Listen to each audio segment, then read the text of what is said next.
اور ختم کرنے کے لیے استعمال کیا جاتا رہا ہے پچھلے 2 سال سے۔ خیبر پختونخوا کی ایک سیاسی پارٹی ہے ANP، جو ظاہر ہے کہ تحریک انصاف کی مخالف پارٹی ہے، اپوزیشن کی جماعت ہے۔ اس کے سربراہ ایمل ولی خان کا ذرا یہ بیان سنیے۔ ریاست یا انٹیلیجنسیا یہ سمجھ چکی تھی کہ عمران کو پکڑیں گے تو رد عمل کیا آئے گا، ریاست اس کے لیے تیار تھی، اور وہ رد عمل جب آیا ہے تو پھر ایک پلان تھا کہ ان کو کرنے دو، ٹھیک ہے۔ اس میں میرے خیال میں جو کور کمانڈر لاہور ہے اس کا انٹرویو بہت ضروری ہے۔ He must know very big of everything, کیونکہ آپ کو پتہ ہے، مجھے پتہ ہے، کور کمانڈر کے گھر ایسے نہیں گھسا جاتا جس طرح 9 میں۔ وہ تو اس میں کوئی دو رائے نہیں ہے، سیکورٹی وغیرہ ہٹ گئی ہوئی تھی، ٹھیک ہے، وہ تو ہٹ گئی تھی۔ میں یہ سمجھ، اب وہ ہٹ کی، آپ کہہ رہے ہیں ہٹائی گئی ایک کنسپریسی کے تحت، نہیں کیا ہٹائی گئی کہ کرنے دو، لیکن ہاں نہیں، اس میں ایک اور بھی ہے نا کہ یار ہم نے انگیج نہیں کرنا، ہم نے انگیج نہیں کرنا کیونکہ یہاں پہ خون خرابہ چاہیے، خون خرابہ نہیں ہونے دینا۔ ایگزیکٹلی، اس کا دوسرا اینگل بھی دیکھ لو، دوسرا یہی ہے نا، میں جیسا کہتا ہوں ڈیپینڈ کرتا ہے ٹیبل کی کس سائڈ، تو اس کا دوسرا اینگل بھی دیکھ لو کہ let them do whatever they want to do, تاکہ اس پہ مزید کے مزید جتنے بھی پرچے ہو سکیں وہ ہم کر سکیں۔ دیکھیے آپ کی رائے ہے کہ خبر ہے؟ یہ میری خبر ہے۔ اور 9 مئی کو جتنے ملزمان پکڑے گئے، 9-10 ہزار کے قریب، ان پر اب فوجی عدالتوں میں مقدمات چلائے جائیں گے۔ سیاسی مظاہرین کے مقدمات کبھی فوجی عدالتوں میں نہیں چلائے جا سکتے، کم سے کم کسی جمہوری ملک میں اسے قانون کی کتاب میں کسی دلیل کے طور پر پیش نہیں کیا جا سکتا۔ یہ آئینی عدالت کا ایک سیاہ ترین فیصلہ ہے۔ آپ کو یاد ہوگا کہ یہ فوجی عدالتیں کب بنائی گئی تھیں؟ یہ 2014 میں بنائی گئی تھی، جب جو بچوں کا اسکول ہے آرمی پبلک اسکول، وہاں کے بچوں کا قتل عام ہوا، استادوں کو مارا، 2 گھنٹے تک دروازے بند کر کے وہاں پر دہشت گرد ان کو بچوں کو قتل کرتے رہے۔ یقین جانیے کئی خاندانوں کی نسلیں ختم ہو گئیں، کئی مائیں ہمیشہ کے لیے اور باپ پاگل ہو گئے۔ اور ایسے دہشت گرد بھی تھے جنہوں نے فوجیوں کے سروں کو کاٹ کر ان سے فٹ بال کھیلی اور پھر وہ ویڈیوز بنا کر باقاعدہ جاری کی۔ سیکیورٹی افراد کی گاڑیوں کو بموں سے اڑایا۔ کچھ دہشت گرد ایک مرتبہ راولپنڈی میں GHQ میں یونیفارم پہن کر اندر داخل ہو گئے، ایسے وقت میں جبکہ پاکستان کے فوجی سربراہ جنرل اشفاق کیانی بھی اسی عمارت کے اسی احاطے کے اندر موجود تھے۔ اور ایک مرتبہ اسی طرح سے جو فوجی علاقہ تھا، کنٹونمنٹ کا علاقہ، وہاں پر جو مسجد ہے، ظاہر ہے کہ وہاں پر زیادہ تر فوجی ہی نماز پڑھنے کے لیے جاتے تھے، وہاں پر باہر سے ایسا بم پھینکا کہ جو نمازی تھے وہ وہیں پر خون میں نہا گئے۔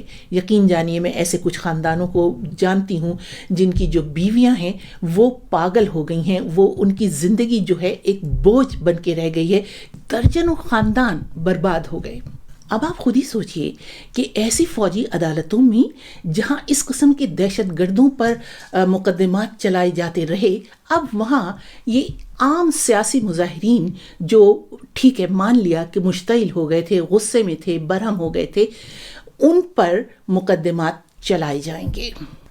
اور یہ بھی بتاتی چلوں کہ یہ جو 26ویں آئین سے پہلے جو عدالت عالیہ تھی، اس نے اپنے فیصلے میں یہ کہا تھا کہ یہ جو سویلینز ہیں ان کے مقدمات فوجی عدالتوں میں بالکل نہیں چل سکتے، یہ ملکی آئین کی خلاف ورزی ہے اور آئین کے مطابق دیے گئے بنیادی انسانی حقوق کی خلاف ورزی ہے۔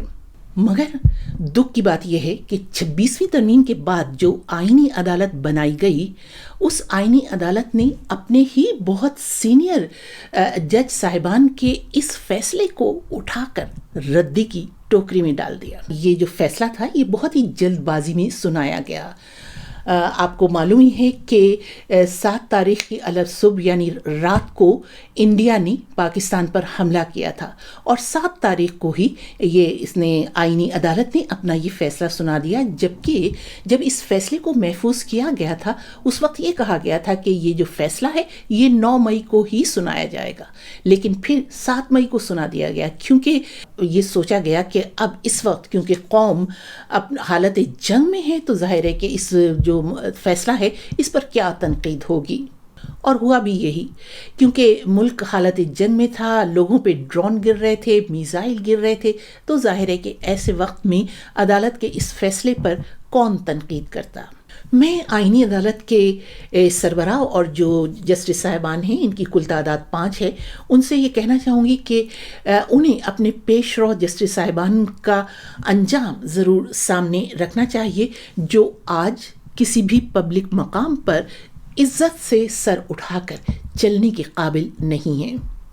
اور وہ 2 جسٹس صاحبان، جسٹس مندوخیل اور جسٹس نعیم اختر افغان، انتہائی قابل تحسین ہیں، جنہوں نے انسانی حقوق کا خیال رکھا، اس کی پاسداری کرتے ہوئے سویلینز کے مقدمات فوجی عدالتوں میں چلانے کے فیصلے کی مخالفت کی اور اختلافی نوٹ لکھے۔ آپ لوگوں کی کیا رائے ہے ضرور لکھیے گا۔ خدا حافظ۔